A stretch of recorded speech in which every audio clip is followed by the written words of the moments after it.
બધા લોકોનું સપનું હોય છે યુટ્યુબમાં વિડીયો બનાવવાનું, પણ સપનું અમુક લોકોનું પૂરું થાય છે, અમુકનું નહીં થતું.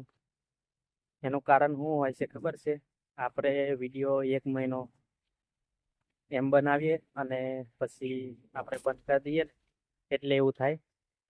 તો દોસ્તો, મારું એટલું જ કહેવું છે, તમે 3 મહિના હલંગ વિડીયો બનાવો, પછી તમે રિઝલ્ટ જુઓ.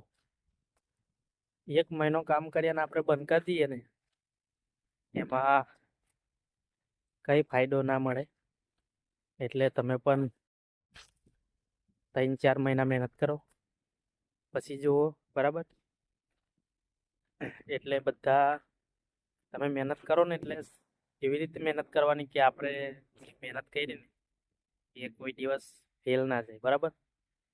તમારે વિડીયો ગમે એવો હોય બનશે ને, તમારે ધ્યાન રાખવાનું. ટાઇટલ છે બધું જ. બરાબર?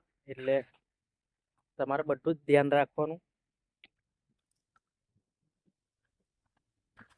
તો દોસ્તો, આવું બધું તમે કરશો એટલે આપણે મહેનત કરી હોય ને એ ફેલ ના જાય. એટલે તમે પણ વિડીયો બનાવો એટલે બધું ધ્યાન રાખજો. અને ખરેખર પહેલા વિડીયો બનાવે ને એટલે બોલવાનું ઓછું ફાવે અને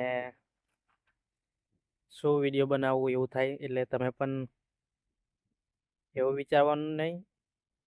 અને તમારે પબ્લિકમાં ના બનાવવું હોય તો આવું તમારે એકલા નાહી જવાનું એવું કંઈક સુમસાન જગામાં. પછી તમારે પ્રેક્ટિસ કરવી પડે. તમે થોડા દિવસ પ્રેક્ટિસ કરશો ને એટલે તમને ફાવી જશે બોલતા ને, એટલે તમે પણ વિડીયો બનાવશો. તો વિડીયો ગમે તો લાઈક, શેર અને સબસ્ક્રાઈબ કરી લેજો. બરાબર? જય માતાજી.